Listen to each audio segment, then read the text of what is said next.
Lazy employees just got savage. Today we're going to get some takes on how employees are lazy, and it's story time. Let's get into it. So the other day, I was at a fast food restaurant. My kids wanted Taco Bell. The line was too long, so I go inside. Well, at this Taco Bell, they're only letting people order on the touchscreen menu. I don't like doing that. First of all, germs, and second of all, I think people should just take our orders, right? Okay, well, whatever. The lady says go make your order on the touchscreen, so I'm doing that. I get my order in. Well, behind me is an older couple, probably in their early mid-80s, and they can't figure out this touchscreen. As they probably shouldn't, because they're older and they're not used to technology. So they go up to the front desk area asking three people that are standing there, all giggling on their phones, that work there, and they ask them if they can take their order. And one of the younger ladies that works there says, "We don't take orders anymore. Go make your order on the touchscreen." You know, that's just the laziest thing. It's like these touchscreen things, they're just taking the whole person out of it. We're just going to, soon enough, we're going to be just literally, it's going to be like the movie Idiocracy, where we're just dealing with the robots all the time. And there's no personality contact at all. Let's keep it going. Let's see what she's going to say. Okay, doesn't offer any help. Where this couple that's older is clearly struggling. They offer them no help. They say, go back and make your order on the touchscreen. So this older couple goes back and I'm watching. They can't figure it out, guys. I knew they wouldn't. So I say out loud, because I don't give a shit. I say out loud to these three people that work there standing up there giggling who are doing absolutely nothing. I say out loud, since you three won't help them, I will. So I go to this older couple and the poor lady's apologizing to me and saying, I'll just leave. It's okay. And I said, no, ma'am, no. I said, I'm sorry. I am not upset at you. I am upset that these three people that work here will not help you. So I calm down and I take her and her husband's order, and she's thanking me and she's thanking me and she's thanking me. And it just pisses me off, because everywhere I go nowadays, people do not care. People don't care. That's so true.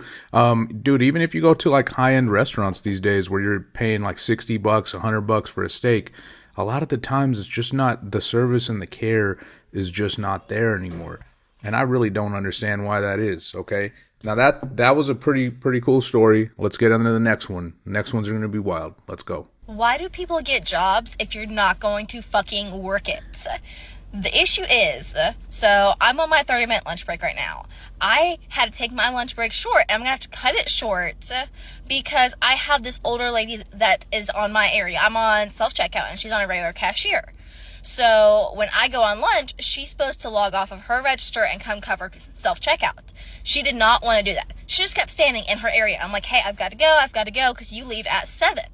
If you're not over here, I can't get to the break room in time, clock out, go out to my car, take my 30-minute break, and then come back in so you can leave on time.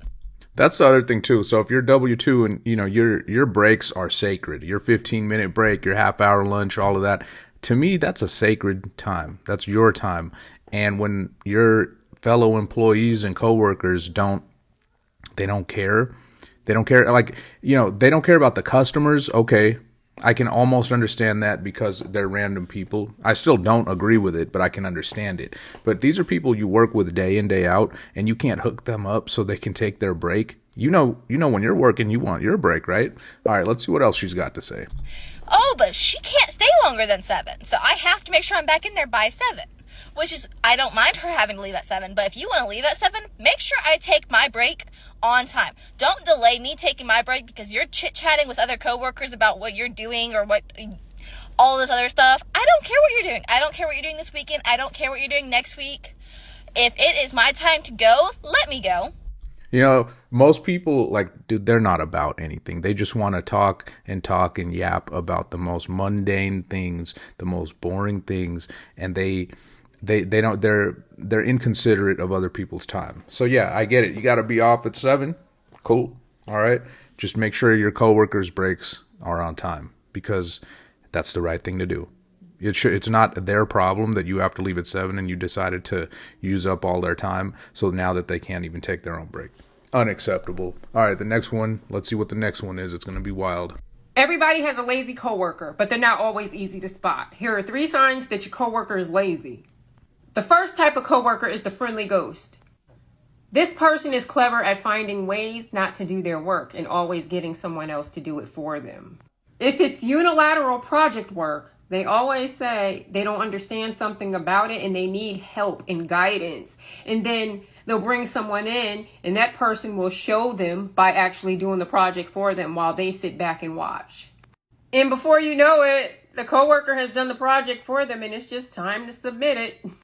The second I have seen that kind of coworker many times, dude. These people I just don't understand. I just don't get it. Can you show me? Can you do it for me? Can you do my job for me? But they still want that check though, right? They're there just for the money, and they don't care about anything else. type of lazy coworker is the collaborator. These people are big on team and they always want to collaborate on group projects. Why is that? Because the group project is usually broken into pieces and people pretty much volunteer for what they want to do. They're going to take the smallest piece. They're never going to take the lead. See, it gives the optics that they are a team player. They are enthusiastic and they'll jump in and they're ready to work anytime when nothing can be further from the truth. They have their small part in it and they will complete that very small part while their counterparts have the huge parts and whoever took the lead on a project has a big part. It's like, let's say you're unloading a truck for a warehouse and then putting it on display somewhere. It's like, all right, you unload the truck, all right, you unpack it, you stack everything up, you smash the cardboard and packaging together and put it in the bin, and then what I'm going to do is I'll just roll that bin out. And we're a group project, right? But who had the easiest job? Me, because I'm the lazy coworker. Once the project is complete, they want the credit and they want to make sure their name is written all over it because it makes them look good. And the third type is the vanisher. Everybody's always wondering where they are. They take a million breaks. They come to work late. They want to leave early and they call out a lot. And this type of behavior leads to their coworkers picking up pieces somewhere. An honorable mention, the victim coworker. These coworkers come full of excuses for everything. They got a problem for every solution. And then when called out for their lazy, atrocious behavior, everybody's picking on them. Yep, people are so damn sensitive and they just don't want to work, man. I mean, it's hard enough to find a job. These people that are doing this, they're being weeded out too. Am I the only one that finds it interesting that a lazy employee can continue being a lazy employee and nobody says anything, but a hard-working employee takes one day off and everybody loses their freaking minds?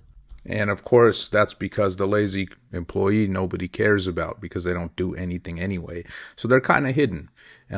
If you're a hard worker, you're actually going to get more pressure. That's kind of the tough things with W-2 work is you don't get rewarded with more money, more vacation time. You don't get rewarded with anything except more work. That's all you get. I see you're arguing with you over an order. Have a great day. First of all, I worked at Taco Bell, and I know the policy because I was the manager. Okay, so then you would know that if I'm the only one here, I can't take any orders, so I have a good day. But that's not a policy at all, actually. A corporate policy, V12.1. I don't work for corporate. No, I'm telling you the corporate policy of Taco Bell. I don't care about the corporate policy. I don't work for corporate. I work for a franchise. I would be pissed. It's our policy that I don't make any food if I'm here by myself. I'm sorry I can't take your order. Have a great day. The corporate that owns Taco Bell is who you work for. And if you would read the handbook, chapter V or 5.12, you serve orders until the entire restaurant closes with an exception. Well, I'm closed, so you can have a good day. But the restaurant isn't closed. This lady's probably pissed off because she works at Taco Bell and she's stuck with having to do all this work. And at the same time, like the caption says, why are you even there? I got to see what else is going to happen here. I'm sure you do too. Let's keep it going. It's open until 4. So we can run your time up on your meter as long as I sit here. That's cool, because you're not getting served, so... Okay. I mean, I'll sit here. It's okay. I know it docks from your pay if you have too many of them. Look, man, have a good day. It doesn't dock anything for my pay. I get paid by the hour, not by the tacos I make. Have a good day. No, actually, if your time is too far above more than 3 times, then corporate comes to give you a visit and docks your pay by 50 cents. If you read the handbook, you would you'd know that. Love the handbook.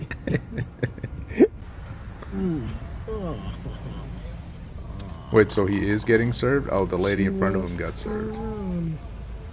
Wow. She just didn't like this guy for some reason. When I talk to people about being an entrepreneur, I have to make sure that I'm talking to the right people, because some of you guys are lazy employees. You don't like to go to work for someone else. You're always late. You're always complaining. You're just simply not self-motivated, and therefore you're not a good employee. Chances are you won't be a good entrepreneur either. I had this guy literally get started in the business, and he was like, "Can you do me a huge favor? Can you call me every day to motivate me?"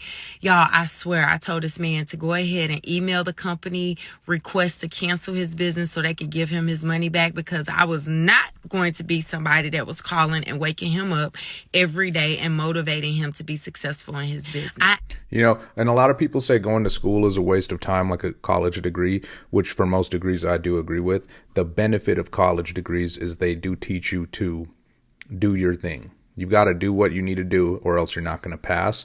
And it teaches you to be punctual, teaches you to be a little less lazy. But hey, at the end of the day, if you want to make more money, more often than not, it's not W-2, it's going self-employed, running your own business.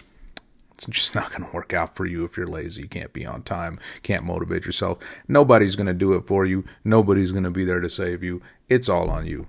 All right, if you made it this far in the video, shoot me a like, shoot me a subscribe. We'll have more fun on the next one.